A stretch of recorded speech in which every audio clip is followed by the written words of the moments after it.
panel discussion of how to unleash growth in the north. Policy Exchange has always been very interested in devolution, in social change, social improvement, and how you deal with the complex social challenges that we face. And I think we've always understood there's been nothing more complicated and challenging than bringing prosperity to all parts of the country, which has not really, in the last 80 to 90 years, enjoyed it in a smooth or easy way. And our challenge is, we've tried everything since the Special Areas Acts of the 1930s, but it's been rather disappointing. And we've got an excellent panel here to discuss it and lead us through these issues. Ben Houchen, the Mayor of Tees Valley, who's a good friend to Policy Exchange and helped us when we were putting together this paper on various ideas of economic devolution and cultural devolution in the English regions, as well as invigorating the wider United Kingdom. Henri Murison, the Director of the Northern Powerhouse Partnerships, who's done a lot of work in public service reform in the north, all the way through not just the economic stuff, but I think working on policing as well, and another very good friend to Policy Exchange. We have David Skelton, the author of Little Platoons, who's actually one of our own, in the sense he used to work at Policy Exchange, and he is now in what I call, we sometimes call them alumni, I call it the Policy Exchange Cemetery. It's where you go once you've left us, but we bring people back to life. And he's back to life with us this afternoon. And we also have Ali Griffiths, who is well known to me, going back a very long way, Director of Strategy at Innovate and Finance. So we've got a strong panel. And I was wondering, Ben, you're out there living the life and actually doing it. Would you like to kick us off?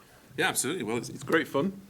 It's a great job to have. I mean, one of the really great things about the job is that, as well as having kind of the political and lobbying power that comes with a position like this, you've actually got real money. And some people may have seen that we've kind of got a 10-year investment plan to spend more than £600 million, not taking into account education and skills funding, which is another £350 million over that same period. So we've got huge pots of money, but we've also got some powers to go along with it. Now, those powers, we'd like to be greater, we'd like to have more control over our own destiny, but it's a good start, and we're continuing to talk to government about more. But one of the things that I've really enjoyed about the role as well, and this is where I'm sure the panel will get into a discussion about where power should lie, how does the North take decisions, who takes those decisions, is one about the focus of the role. And I always say, and I've said it many times publicly, that I do not envy local council leaders of having to do what they do. Thankfully, I have no responsibility over buses to some extent, but certainly potholes, waste disposal bins, children's social services. And one of the really great things about the first wave of devolution is it very much focuses on economic growth and job creation. And that ability to have a more focused approach with those powers and the money behind you, it allows you to put in plans in place that will really reap a huge benefit in the long term. Now, the really interesting quid pro quo on that is a lot of the type of work that Metro mayors are doing across the country is quite long term.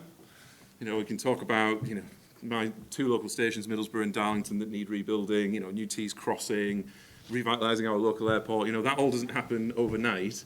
Those take 5, 10, 15 years to actually come to fruition. So one of the challenges of the role in trying to unlock that growth and putting to train long-term plans, because in politics we've always been a bit too short-termist, is trading that off against showing delivery.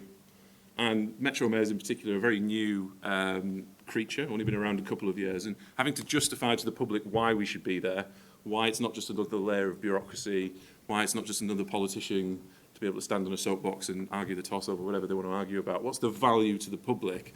It's a really interesting trade-off between that long-term and short-term prosperity. And I also think, as well, we've got to see how we unleash power in the North through devolution, in whatever sense that comes, as a journey of autonomy and an earned autonomy. And fantastic speech both when he was first appointed as Prime Minister, when he came to Manchester, and more recently in speeches where he's talked about levelling up the North and levelling up powers to mayors across the North of England, wanting to introduce more mayors, is that there are certain things that I will not be taking on despite Andy Burnham in Manchester having them. The health service, for instance, the pilot that's being run in Greater Manchester. If I was given that power tomorrow, the whole system would fall over within a week. We just don't have the infrastructure, we don't have the experience, we don't have the the right skill set to be able to take on some of these responsibilities. So it's also a journey. And one of the things that I quite liked when we spoke with some central government ministers is that London's 17 years ahead of where my area is and many of the new devolved areas. And I think there's an expectation we will short-circuit that curve. We'll be where London is today in a lot shorter space of time than 17 years, but it is a journey. So I think devolution is going to play a key role, and always fascinated to see how that goes. The other thing about, just to set the framework of where I come from and how we unleash the North, is we've got to understand what the North is. And I'm sure some people have heard me in this room say this before, and I often blame Whitehall civil servants and certainly some of the mainstream media in this, but whenever people want to talk about the North, they do one of two things. They come to the northeast and they'll film some sort of back alley and really deprived area as if that's representative of the North, which is always incorrect. Or they go to Manchester. And while Manchester is an amazing city, and I get a lot of stick for saying it, but it is the second city. It's pulled ahead of Birmingham. It's doing some amazing things. Manchester is not representative of the North. And we need to move our policy to unleash growth in the North away from being metropolitan, city-centric, which invariably public policy always, because they say, well, that's the largest density of people are moving towards that. It's much more easy as well. Transport connectivity, buses, metros, tubes, much more easy to implement in those areas. The difficulty is, how do you take the 53% of people in the North who don't live in a city? And they don't want to live in a city. They're like the towns like Preston and Darlington and Middlesbrough and Gateshead. They want to live in these places, and government at the moment and policy at the moment doesn't really speak to those people. And I think to unleash the North, we need to come up with a more holistic approach to how we include the North as a whole, rather than just Manchester and often Leeds. Lovely. Henri.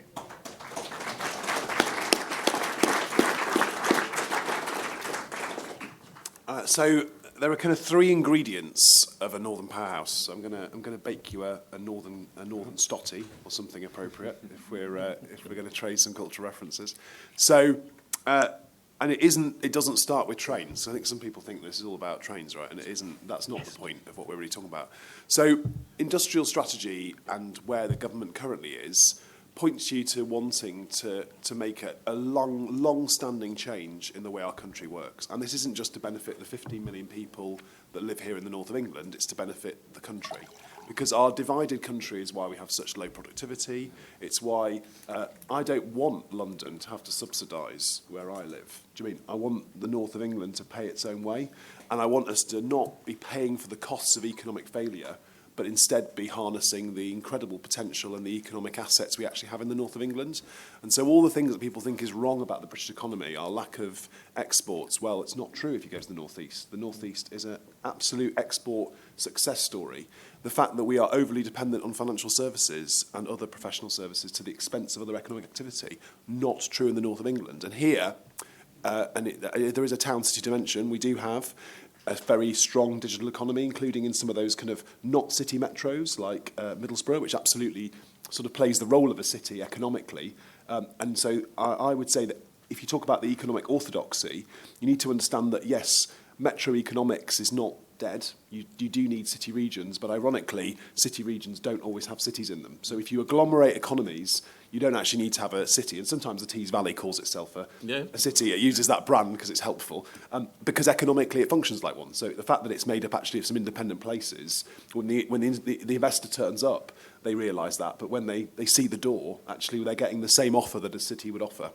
And so we've got these digital and health innovation businesses predominantly in cities, then we also have energy and manufacturing, which absolutely are in our towns and in places like West Cumbria, right, which is absolutely kind of economic joy. Do you mean this place that's got all this knowledge and expertise in nuclear, that's world-leading in decommissioning? You talk to most people who work in the London policy bubble, other than our friends at places like Politics Change, and they have never heard of it. And you're like, well, the government spends $2 billion a year on nuclear decommissioning. This is one of the great assets of our country. And then they work out what they're going to do with the EDF power stations. They don't think, well, maybe we should ask those nice people in Cumbria because they're like the world leaders. We don't need to potentially bring in foreign companies who don't necessarily have a long-term stake in the British economy. Why don't we talk to people who actually understand it? So our three ingredients to make this kind of more productive, successful UK start with education and skills. And Ben has some powers over skills currently. And I think there's been lots of very sensible suggestions made about how we could decentralise education policy. And one example I would give was that yesterday Gavin very welcomely mentioned that there will be more institutes of technology coming to us, which are these great institutions to help decentralise the way that we think about education, to give us real actors for change in our communities around vocational education. The problem is the original ones, only 2 of them were in the north, out of the original 12. And what I would say is that education skills links the next thing, which is that you need to improve education skills in the north. It's the biggest driver of productivity, but the problem is it's massively centralised. And so even the decision, Gavin wants to have these centres, a very practical point, well, if he wants one in every town, in every major city or city region, he needs to ask the mayors to build them, not the Department for Education.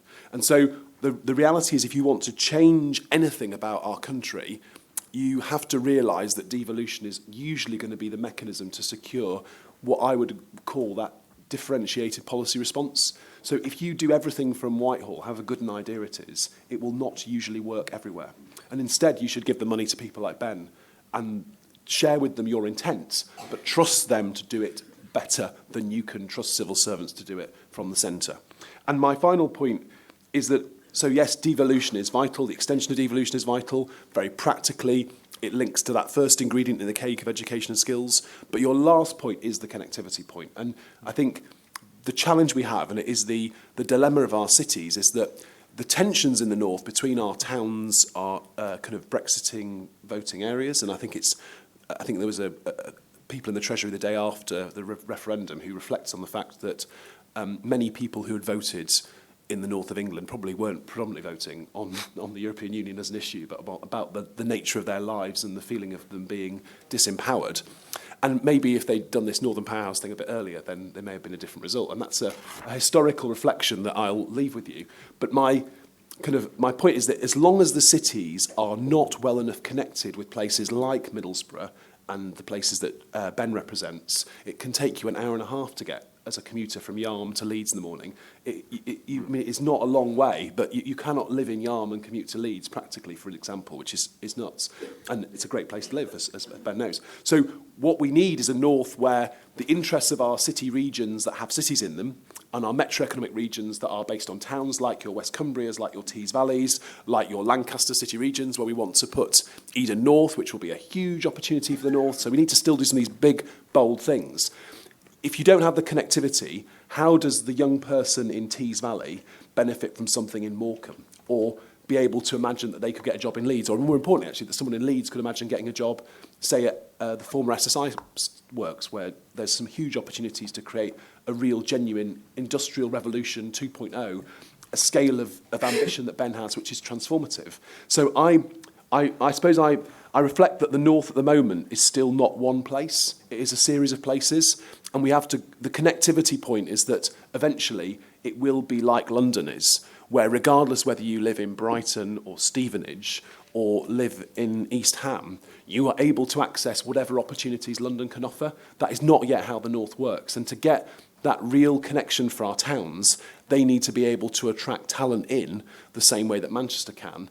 And that only comes from having the right transport system and the right networks and links that will make these tensions, which absolutely exist within the north as a place, be dissipated by the achievement of the Northern Powerhouse. Because the balance of current responsibilities and the risks of leaving people behind is because we don't have the stabilisers of the type of connectivity we really need. Thank you very much.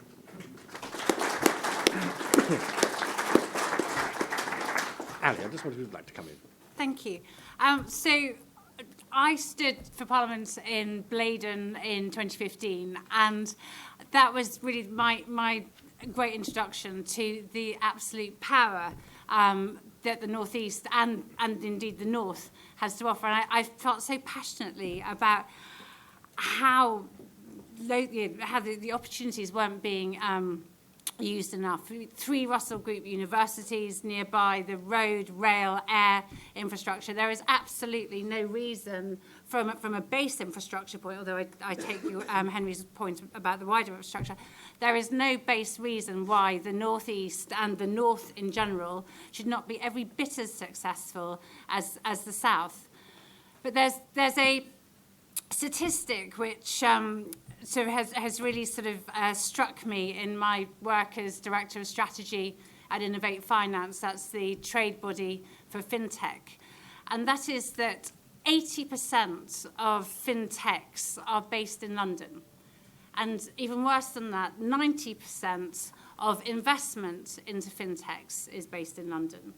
And I imagine that that statistic can actually be extrapolated out to other technology businesses and probably to other industries as well. And the reality is at the moment that we have a scenario where the capital and the investment is all in London, and businesses and startups are feeling the need to move to London to be able to access that capital. And it's a vicious circle that we absolutely must, from a policy perspective, reverse if we're to get the success that we need to grow across the country. One of the things that we have done in the last few months is to set up a national fintech network. And I'm sorry I'm speaking about fintech, but I think you can imagine that this will apply to other industries as well. So please don't take it in its narrowest context. But you know, in the context of fintech, we've established this national network to bring together the groups which are already existing all around the country, but particularly in the north, in Manchester, in Newcastle, and indeed in Scotland as well.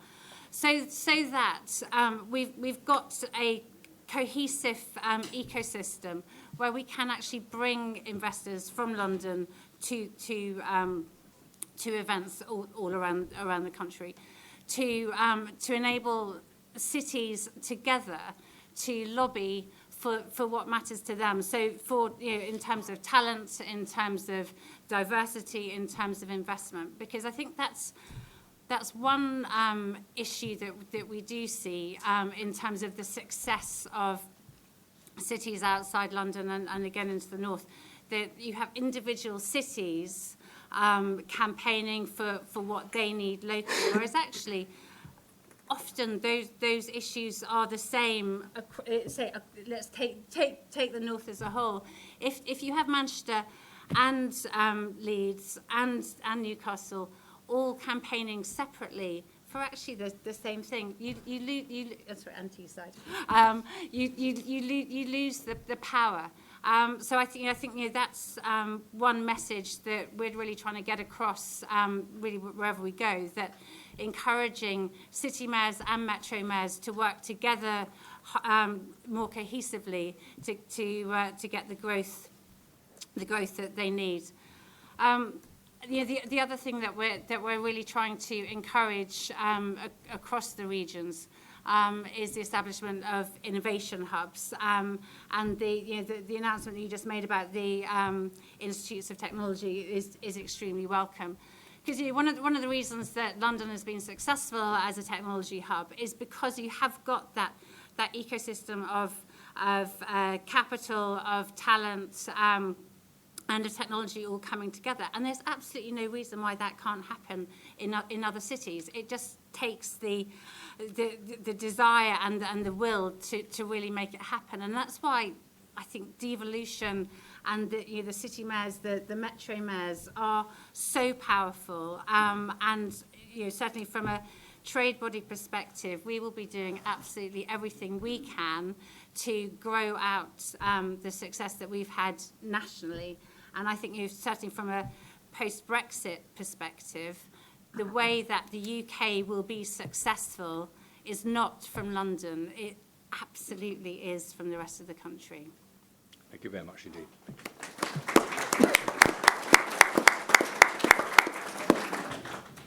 David. Thank you.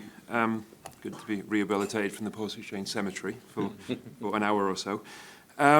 Like Ben, I was heartened to see the Prime Minister's speech in Manchester shortly after he was elected, not just because I had a book coming out on the same theme 2 weeks later, but because after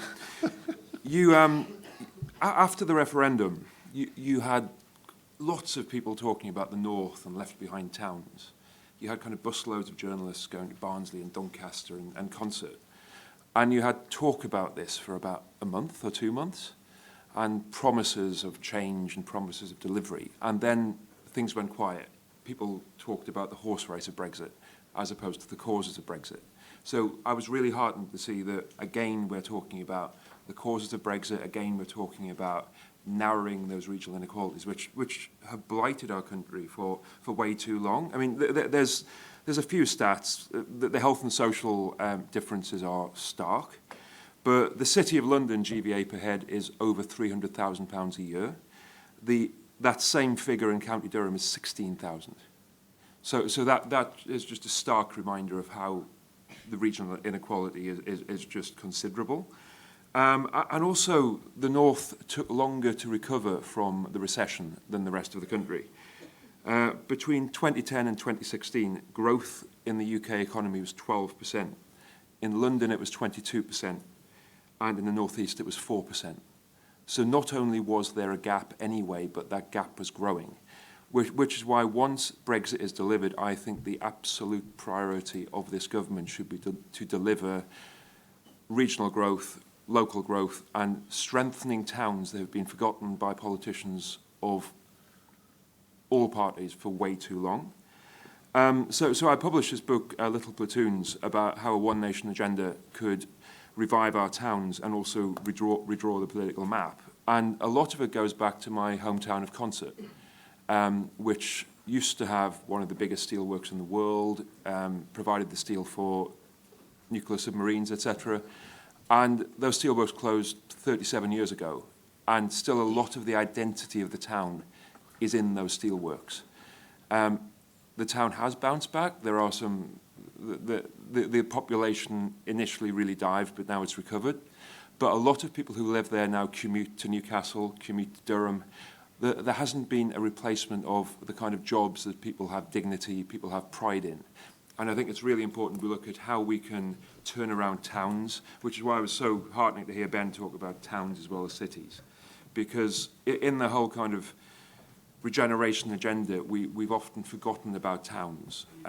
Linking up cities is all well and good, but places like Consett with a population of 25,000 doesn't have a train station, has got really expensive bus services. We need to think about those towns because they're not just important for productivity, they're important because, as Ben said, people like to live in those towns with a strong sense of community, a strong sense of place. And as Conservatives, we should care about this kind of thing. So how do we do this? Because as the government after government has talked about narrowing the north-south divide and it hasn't narrowed, which is why I think we need to be really, really bold with an agenda here. And there's four elements. Obviously, the first is infrastructure. So road, rail, digital infrastructure. So we need our towns as well as our cities to be linked and to have world-class infrastructure. So just focusing on towns, cities would mean our towns get left further behind. The second element is devolution. And I think some of the work Ben is doing is really fantastic and a model of how devolution can work well. But I think devolution needs to be bolder, it needs to be accelerated, and it also needs to be powers and spending needs to be focused initially on those towns that need to be turned around the most. I call them the creation of around 20 to 30 prosperity hubs who have the power to do whatever it takes to turn the town around and be bold, be audacious, be experimental. And also government should provide them support of people who've done this in other parts of the world as well. The third point is skills. And the real thing about these towns, they were focused upon skill and place and apprenticeships and these kind of things. And we've let vocational become second tier for too long. And I think it's really important that we develop a world-class vocational education system in this country. If we look at what they're doing in, say, Switzerland, look at what they do in Germany and Northern Europe, where they have a dual learning system which starts at the age of 14. And they also have dual learning centres. I think we can learn from that and have centres of excellence for various technologies, various industries based in these towns. And also use that for things like mid-career learning as well, in work learning, so people can escape low pay. And we move on from a area where we've got low skill, low-wage jobs in towns that used to be focused on work that people had pride in, and we can turn that into really high-skill, high-wage, high-pride jobs in these towns.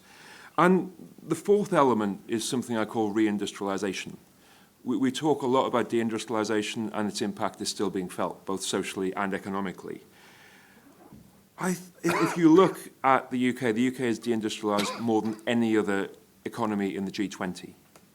And that has a real impact on productivity because particularly high-value manufacturing really adds to productivity in a way that other sectors don't. So I think we should consider how we can encourage investment in R&D, investment in manufacturing in these towns. We should provide incentives, and we should also look at how we can provide local and regional finance. Something which the North has lost is this wonderful network of building societies. We not only have power centralised in London, we also have finance centralised in London. So how can you make sure that the people who are making decisions about lending, about R&D, understand the local economy and aren't just kind of computer says no people based in a centralised UK? And I think together this agenda that we've been talking about today will not only revitalise the economy, but also transform politics. I think we can see that the Brexit referendum did really shake up the whole of politics in that people who were once loyal to Labour have fallen out of love with the Labour Party. But that doesn't mean they're certain to fall in love with the Tory Party. So we have to deliver Brexit, but we also have to deliver a really audacious and bold economic agenda about transformation of communities that have been forgotten for way too long. Thank you very much indeed.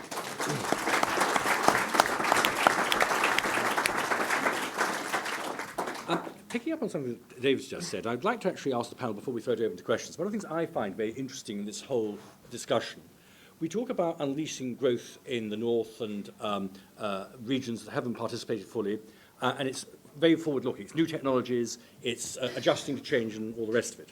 At the same time, I'm very conscious there's a very powerful rhetoric of nostalgia. People in Consett actually have great attachment to jobs that went 30 years ago. Often you hear in Lancashire and Yorkshire and elsewhere people talking in very vivid terms about whole occupations that pretty much went 50 years ago. And how does one reconcile where we've got to travel to, which I think probably in the end will not be on balance to manufacturing as a ratio of national income, how do you actually move forward and carry people not to feel disappointed that the memories are not being kept alive but slowly dying? Does that make sense as a question? Do you mind, David? To be honest, it kind of hits the nail on the head of the problem we've had in the North East for decades now. And it is largely born out of the North East. Its industrial heritage, the harping back to the Industrial Revolution, was built around iron making. Look, Teesside, for instance, iron making, iron ore under the Cleveland Hills. The founder of Middlesbrough as a town, the first mayor and the first MP, was the guy, Henri, who found that iron ore. He was a philanthropist. He set up the town. And the whole foundation of who we are as a culture in the North East, and in particular in Teesside, is around that heavy industrial manufacturing. Just going back, I mean, you cannot go down the street without speaking to somebody who said, you know, it's certainly in their mid to late 50s. When I left school at 16, I didn't have many qualifications, but I left on a Friday and I got a job with ICI on the Monday. And there was a comfort and a solidity to big conglomerates that employed hundreds of thousands of people over its time, and many at any given time, that meant that we had a monolithic economy in the North East. And to some extent that still exists. I mean, we are very at the whim of branch economy. We've got a lot of huge businesses. The chemical industry, for instance, accounts for £18 billion to the UK GVA, but all of the headquarters are all mostly in the Far East. Semcor, Sabic, Huntsman. There's many others that we could talk about going on. And so having a more diverse economy is something that changes that cultural impact. The other side of it also is, in recent years, because of the decline of those traditional industries, in all honesty, you have the political party that is the Labour Party playing on the fact that they play on the fact of nostalgia. You know, it was better in yesteryear, and it's those dreadful Tories that caused it. And they found, and certainly up until very recently, they found political capital in that lack of aspiration, in that lack of telling people things can be better. It is there's a defeatist view that the Labour Party has in the North East, that it can never get better unless the government step in. You have no control over your own existence. Your community does not have the ability or the wherewithal to better itself. And what started actually in recent years, and it's a very interesting experience in the North East, Labour have gone backwards at every election, both local and national, since 2005. For the first time in its history, it's lost control of Middlesbrough Council since it was created in 1974. And I think we probably will have Heather Scott somewhere. There we go, the leader of Darlington Council, one of two that went in the local elections just in May from Labour majority to Tory controlled. And that's because we're starting to break that cycle, the tradition of my father and my mother voted, so I'm voting for Labour. And actually it's about showing a new way. And I agree with David, I don't necessarily think people are on that journey yet to jump straight to the Conservatives, but they are not at home in the Labour Party. And one of the things that we're trying to sell is that actually manufacturing does have a place. Just before you said that question, I was already jotting down Nissan, most productive car plant in the world, producing more cars than the whole of Italy put together every single year. We've got Hitachi, a great rail manufacturer in the North East. The chemical and processing sector we've already talked about. Does anybody know about the offshore wind industry? I mean, what you told me about it. Last Friday, given all of the nonsense that's going on in London with Brexit, it wasn't even a footnote in the national media, actually never mind the local media, that the CFD auction was announced. Dogger Bank, 80 miles off the Teesside coast, a £9 billion offshore wind project, 12 gigawatts of power.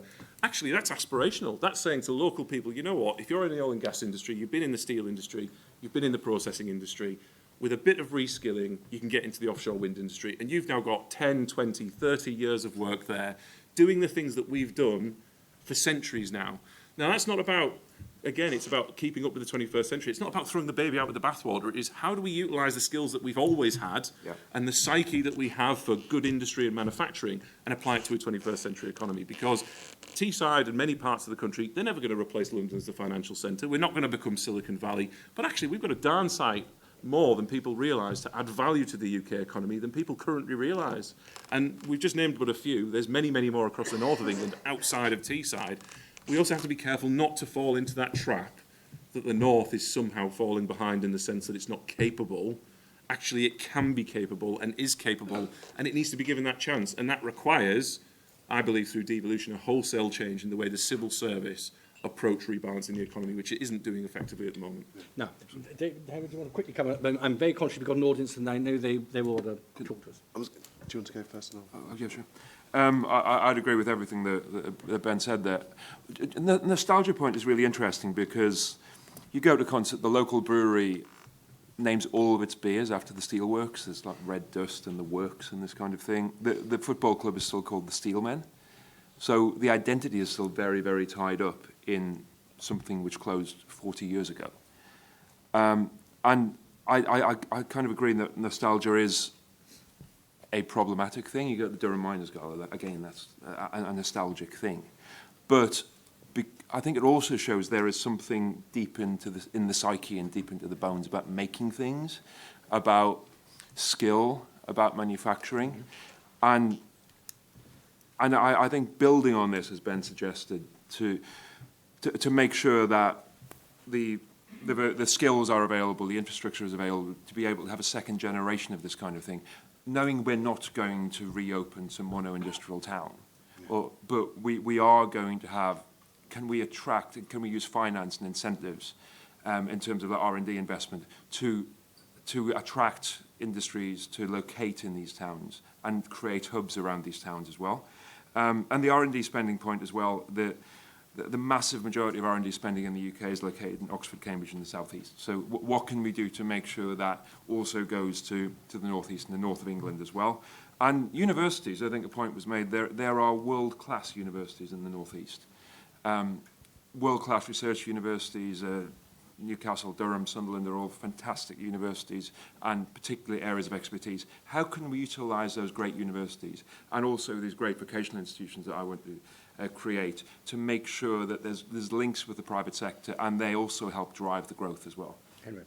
I suppose I was going to say, I mean, it's an economic issue as much as it's a political issue, right? So people can have cultural identities and be very proud of their history, whilst having a very dynamic and successful economy. And I think that people who live in Brighton are very proud of living in Brighton, but they still get on a train and go to London. The difference is the type of economy we need to create needs to pull people into the towns you're talking about, as well as them going out. And what's happened is that it's sometimes those transport issues that have caused the problem, right? So if Concert had been in a different council 35 years ago, then someone would have built the metro to Concert. So you look at a map of the northeast of England, the reality is you have to get a bus to Newcastle because an accident of history is that there's no good connectivity.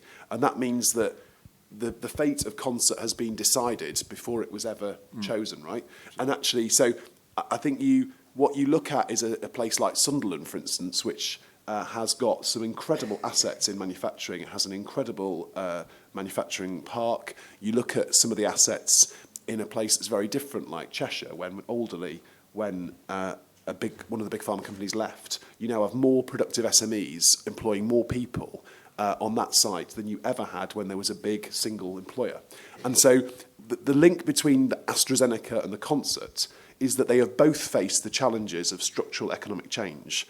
One of them is basically on the fringes of South Manchester and has a highly skilled workforce who were very attractive to people who wanted to come and invest. And the jobs that were created there are probably more productive and better paid than almost any jobs in the centre of Manchester.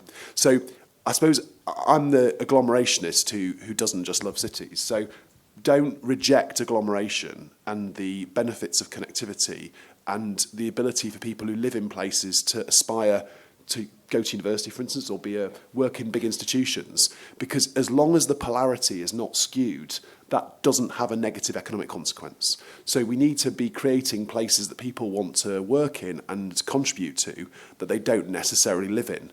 The problem we have at the moment is that you've now got that, say, Newton Aycliffe, and having a train factory has probably changed Newton Aycliffe more than any other intervention because it has created a greater sense of what that place is going to be for, and it creates supply chains and everything around it that give it a reason for people to want to come there who aren't from Newton Aycliffe. Does that make sense? And I think that's the challenge about Pride, that people from Concert always went to Durham, right? Now, they might now go to Newcastle. The problem is that the economics of Concert can't be prisoners of only being a dormitory for a neighbouring city.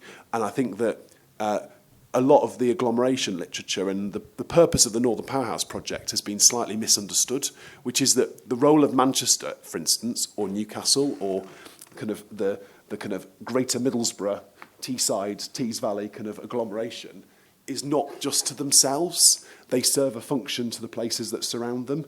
And if they have the right relationship with those places, then you can absolutely drive economic development that benefits not just the urban core, but the places around it. And I'd reflect on the economics of inequality, right? And I think that's a question that all parties have to answer, which is that there are more poor people in the centre of Manchester than there are in any of the towns around it, like Rochdale, that people are concerned about. And so there is also a genuine point that if you want to unlock potential in the northern economy, you have to remember that educational disadvantage is highly correlated with many of these white working class communities that people think are in towns, and they're not only in towns, they're in cities as well. I think it's very high time sorry. I will keep this extremely brief because I want you guys to have the chance. We want to be educated by you lot. To ask questions.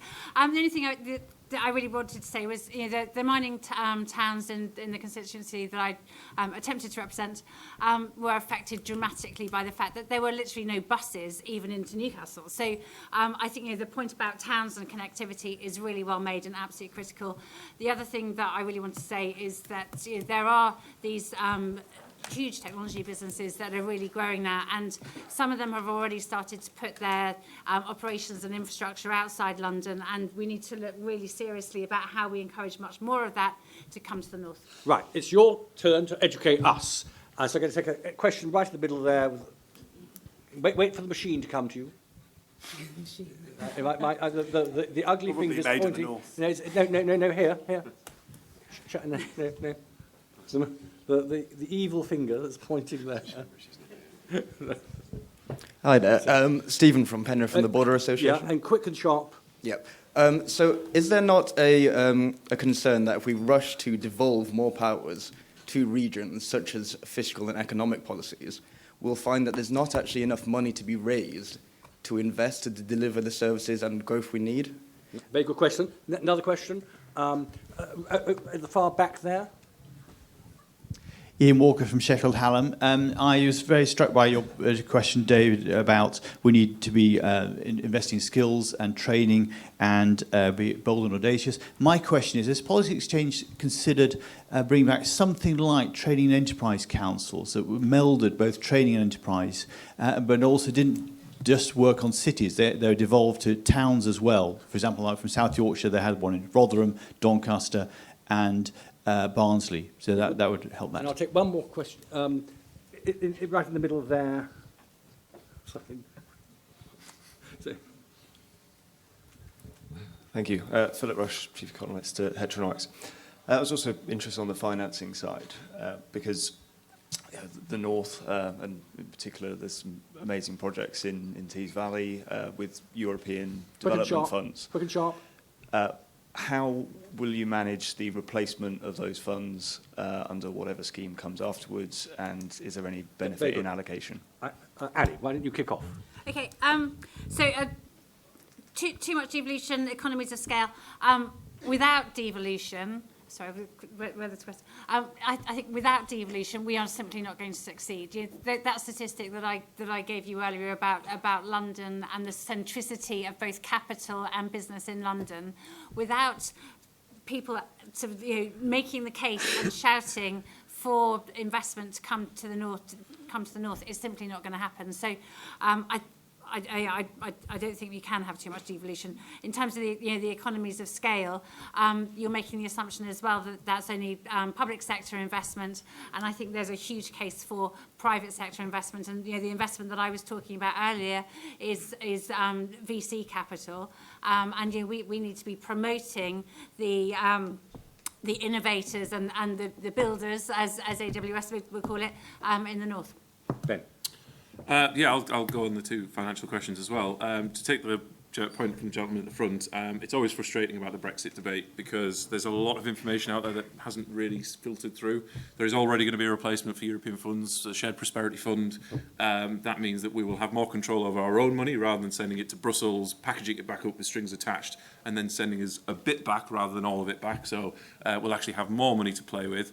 The interesting point on that, though, is what is the UK domestic policy. This is about taking back control. Westminster are going to have to decide what are they going to do as a regional policy post-Brexit to replace the European one. They've got the money, so it's not about finding the money because we're going to have more money because we're going to be sending it to Europe. Does the Shared Prosperity Fund refill the coffers to the extent that the European funds did, and can they do it in a way that don't have the strings attached? Because trust me, trying to get money out of the door using European funding with the strings attached to it is an absolute nightmare, and there are big underspends, and Teesside is actually comparable to Cornwall as Tier 1 for European funding. So there's then a political battle. And I think that's where devolution does help, because if you've got a strong leader who walks into Westminster and says, we get this much from Europe, we think it's right that we're leaving the European Union because everybody voted for it, but you need to replace those funds in full so we can show that actually with more control at a local level we can do it. Now, that question is still to be answered, so we should be asking ministers to make sure that they back that. Just to quickly touch on the point of the financial devolution and the sustainability of it, at the minute, basically, we get what's called gain share. We've been given a guaranteed amount of money every year for 30 years, and we've also been given borrowing powers alongside it. So, my borrowing powers, my limit is something like £750 million. The interesting next stage of devolution is around tax and taxation. At the minute, I can levy a mayoral precept, which is in effect on top of the council tax. I've got a transport levy that I can raise as well if I want to finance big infrastructure projects that I don't need to at the minute. The next conversation with Treasury and not really ministers at this stage, but civil service do you want some control over business rates to be able to levy a precept on top of that, etc. The interesting thing about the direction of travel with the civil service, and it's one we should all be very careful of, is when the civil service come to me and say, do you want to be able to put 3% on business rates? I say, well, that depends. Does it also come with the power to reduce it by 3% as well? And there comes an answer, it's basically radio silence. They tend to go very quiet and not really come up with an answer. So we've got to be very careful with devolution. This isn't just another layer of taxation, because if you want proper devolution, you've got competition and taxation as well. And actually you get to a really exciting point with devolution where within the public sector you actually have competition. And already, with the limited level of devolution that we've got, we're already seeing specialisations. Like, we're not going to replace Manchester with what they do, and they do it extremely well. Manchester could never dream of doing the chemical processing, CCS, hydrogen economy, manufacturing stuff that we do. So rather than compete, you find your specialism and you work to it. I think we've got to move that to taxation policy. That's a much more complicated thing, because then governments start to see that you have failing areas because of failing local leadership. But actually, I think that's a deficit as a result, which is one of the reasons that it led to Brexit as well. That democratic deficit close to the people is something that can be addressed through devolution, and also address the financial questions that you pose as well. David. Yeah, I'd agree with what Ben said about the importance of having a strong leadership figure in an area who can go to London and bat for the area, and also be advocate abroad as well. I also agree that it is important that this devolution brings with it the power to cut things like business taxes, to say, come and invest in this town, and we will write off all the tax you would have to pay in R&D investment, for example. There's some great examples globally of where South Korea, for example, attracts businesses to invest in certain areas by incentivisation R&D spending, which is really important when we talk about manufacturing. Another quick couple of points about towns. Having strong town centres where a community can come together is important. But also, we spent a long time encouraging businesses to locate outside of towns in these kind of satellite, out-of-town shopping centres. We need to revive community spaces, so have town centres where people can do business, where people can live, where people can come together, and where people can work. So I think that is hugely important as well. The importance of, just going back to the point about concentration of poverty in Manchester and cities, but you've also got another point about concentration of low pay in towns. For example, low pay is 1 in 7 in Manchester and 1 in 4 workers in Bury and Wigan. And you've got that figure in towns versus cities across the country. And the point about transport, I think, was an excellent one, is really important. Andrew Adonis, before he went mad over Brexit, wrote a very good report about reviving the northeastern economy. And one of his ideas was can you extend the metro to Concert and to parts of Northumberland, to some former mining villages in Northumberland. And I think you need towns to be audacious themselves, but you also need regions to be audacious as well.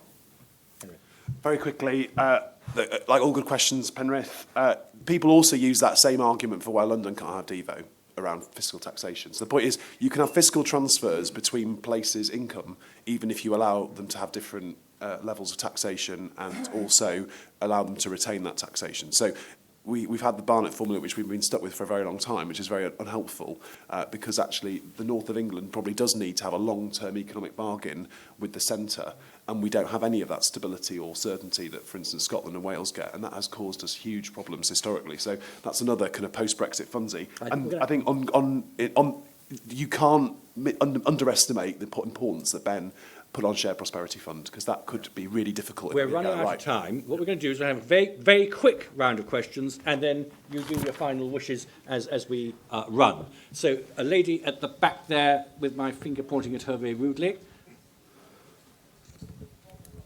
Hi, I'm Sarah Horner from the Learning and Work Institute. We published a Youth Opportunity Index of education and employment opportunities for young people in England and Wales. The biggest surprise was intra-regional differences rather than inter. So you've talked a lot about long-term fixes such as infrastructure. Is there anything short-term you could recommend so those young people don't lose out? Very good. And gentleman there.